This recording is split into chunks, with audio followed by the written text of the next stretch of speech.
May I now call upon Hamid Dhabolkar to speak.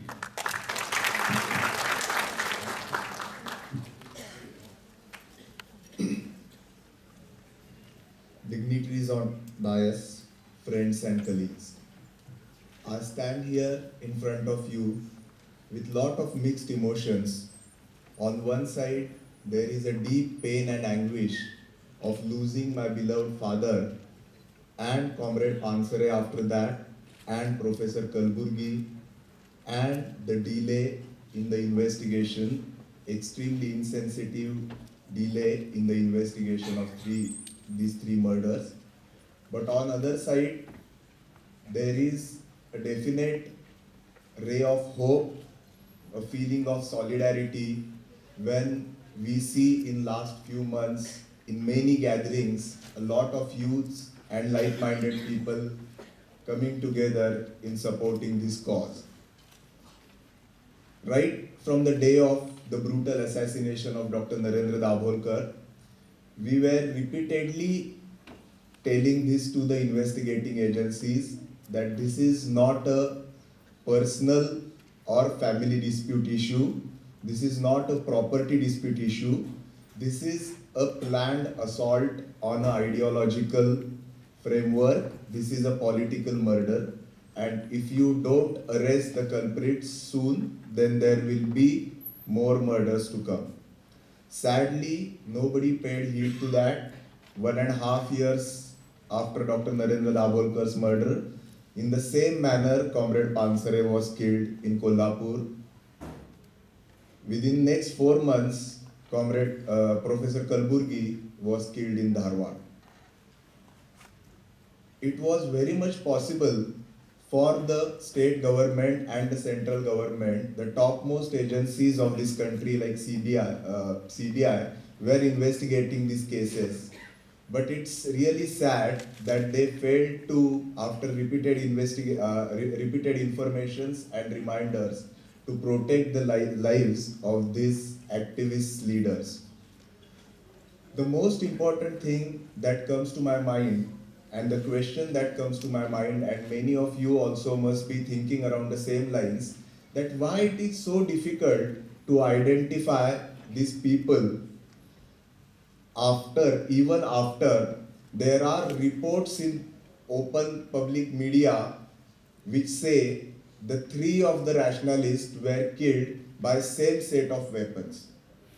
Even after that, people or investigating agencies like CBI keep on speculating about the motives for reason, when you can clearly see that all three of them were working, as Meghatai recently described, to propagate rationalism and about the constructive criticism of religion. All three of them were worker activists, activist leaders. All three of them were labeled as dharmadrohis, traitors of religion, by a particular organization. The same organization had history of using violent means to achieve their agenda. The same organization has applied Red Cross on Dr. Dhabolkar and Comrade Pansare's photographs, and still it's 2.5 years, not a single arrest has happened in Dr. Dhabolkar and Kalburgi case. So this is the scenario of the investigation in last 30 months. All of us personally experience the apathy, insensitivity, incompetency and corruption of the bureaucracy and political system of this country. What we as a family, along with Pansare family and now Kalburgi family, are seeing maybe it from more closer quarters, when investigating agencies like Pune Crime take help of Planchet to investigate Dr. Narendra Dhabolkar's murder, when investigating agencies like CBI take almost a year just to understand what Dr. Dhabolkar's work was, then I think a kind of a distress keeps on building in your mind, and as a common citizen you start thinking through what is going to happen in this country if people like Dr. Dhabolkar, Pansare and Kalburgi are killed, and whatever the government may be, because Dr. Dhabolkar and Kalburgi killings happen in Congress government regime and Pansare in BJP regime, whatever the government is at the state or center, nothing changes. So I think as a common citizen who have some faith and love in the constitutional values of this country are caught in a very difficult situation in this scenario. That's what I feel. And to my mind, there are two ways to analyzing this situation. There is one easy way and one difficult way. And what I feel nowadays, the route that we are taking is the easy way, which is to bash RSS, bash BJP, bash government, bash Modi, which is the easiest way. I don't say that it's not true, but the point that I want to make is it's only one angle of the whole story. Unless and until we stop putting responsibility of these wrongdoings on others who had this agenda right from the beginning of their organizations. So if you look at the progress that is made by the assaulters of this reason in this country, I'd like to take back you to the assaulters who came to kill Mahatma Jyotirao Phule 150 years back. That time they had at least this sensitivity when they realized the person they were going to kill was Mahatma Phule and working for the upliftment of poor and women. They cancelled the plan of his killing and became his followers. After 100 years, when they came to kill Mahatma Gandhi, they at least had a rabid courage to shoot from the front and get arrested. When they came to kill Dr. Narendra Dhabolkar 2.5 years back, they fired 4 bullets from the backside, 1 in his head and 3 in his chest. When they came to kill Comrade Pansare, they didn't even spare Umatai. And when they came to kill Kalburgi, they entered into his house. So see the progress the killers of reasons have done in this country. And now, in last 3 months, if you look at their progress, now they don't require guns. They can send 4 letters to a government appointed VC and Rohit Vemulla commits suicide. So you don't require guns. They are even advanced in last month or so, where you don't need to write a letter also. You can label somebody as anti-national and the state can take care of that person, like Kanhaiya. So this is the kind of a opposition we are working against. And if we just put the whole blame on the BJP, Sangh Parivar and Narendra Modi, I think we will again end up into the same scenario. There are 3 other angles which I want to bring forward in front of this learned audience. One is the role of the Congress party, who had been the important cornerstone of the secularism value getting inculcated into the constitution of this country, and whatever good, bad, ugly they have done to this country, but a fight for the social justice was an important agenda of pre-independence Congress. Since the time they have left these 2 agendas of secularism and social justice and have started following only pseudo-secularism and corny capitalism to say, that's the time since when these elements have started moving towards center. It's not only BJP and Congress, we have to take a serious look inside also what the left in this country has done in last 65 years. Unless and until we ask some hard-hitting questions to ourselves, just blaming others is not going to give us all answers. All the goodness and the support of the freedom fight was on the side of left of this country when this country became independent. And what has happened now? Where is the organized left in this country? Shall we ask these questions to ourselves or not? How come Mulayam Singh Yadav and Lalu Prasad Yadav became the poster boys of Socialist Party in this country? Do we want to ask these questions to the Communist Party in this country, that what is the state of Kerala and Bengal, where they have ruled for so many years? Why there is so much rampant poverty and educational problems and hatred and availability of liquor in those states where they have ruled for so long? Shall we ask these questions to ourselves or not? That is, I think, very important question, because this BJP, RSS and Sangha Parivar, which we keep on bashing, they had this agenda for last 100 years. So they want to do this. We were the people who wanted to oppose that, and how we allowed these powers to grow in this country. Unless and until we analyze ourselves and start taking corrective actions, I think we'll miss the bus. The fourth important dimension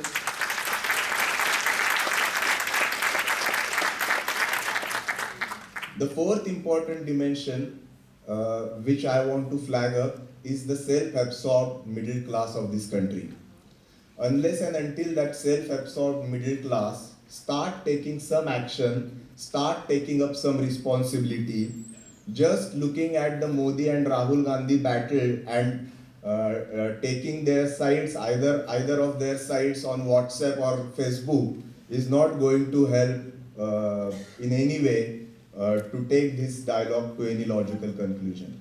So these four dimensions, I think, are very important when we discuss about the road ahead.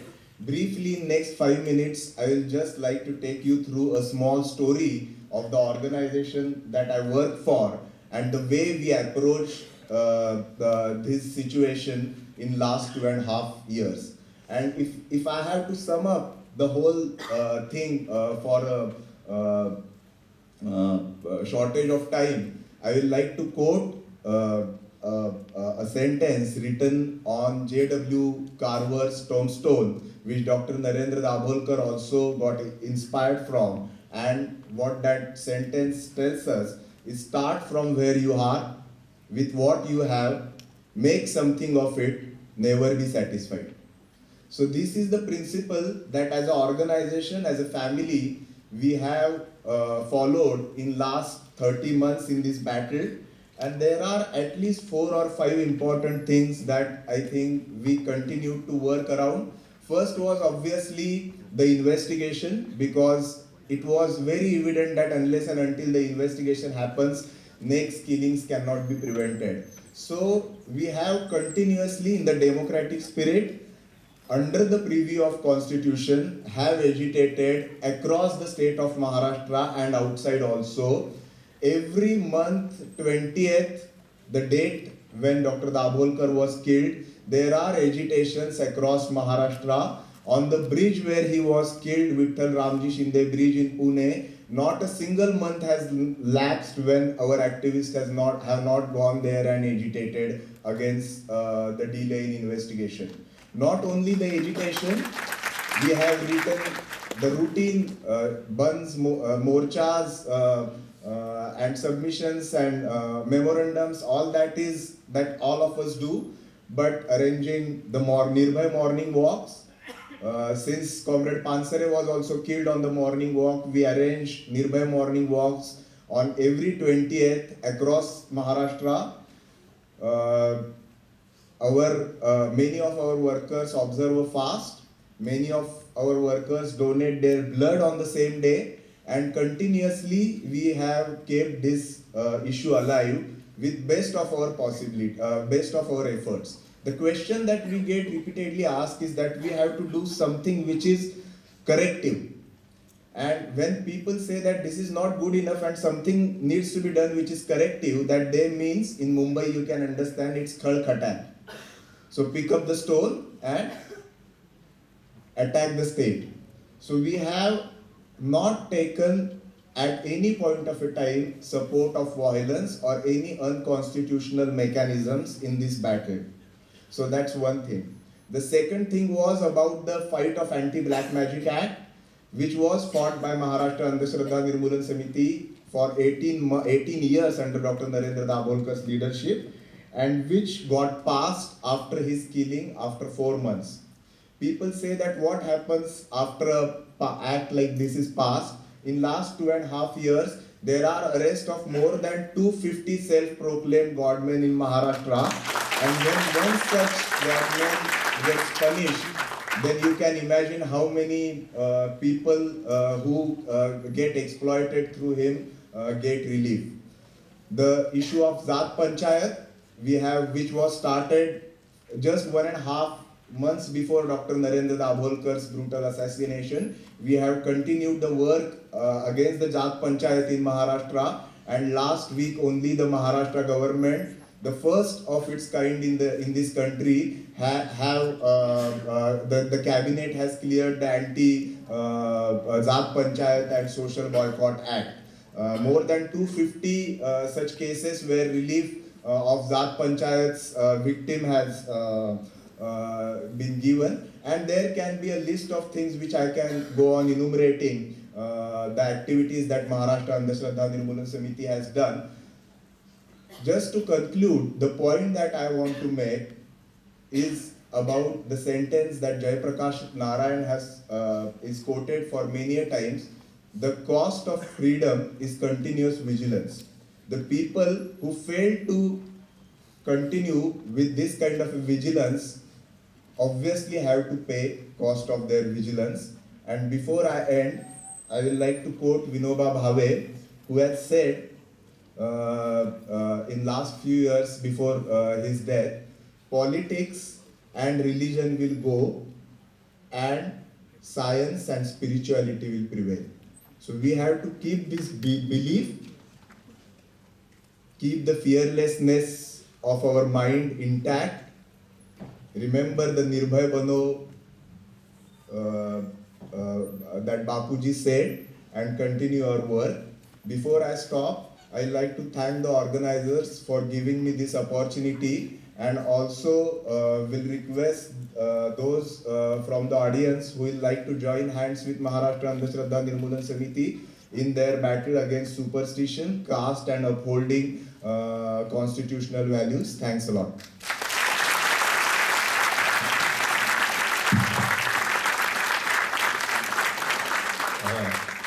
Thank you, Hamid ji, for this for a speech delivered from the heart. I think it is absolutely condemnable, the lack of progress in the investigation. As you correctly pointed out, nothing has been done in the case of Dhabolkar ji and Kalburgi. In the case of Comrade Pansare, there is one suspect, and it is only through the sheer efforts of the well-meaning forces that even the person is in jail without getting bail. But I think that something needs to be done, and media, civil society must really go after this issue in a big way. There are two other points that I think which you raised, which we need to, this audience need to take into account. One is, let us not forget that those who are in power today and whose presence disturbs us so profoundly, let us not forget that they won the elections to come to power. And how that happened and why we should not happen, how do we see to it that it does not happen in the future is a very important task. Of course, this discussion must proceed, but in a manner that tries to unite as many of us in this as possible. So I thank you very much once again for raising this point so sharply.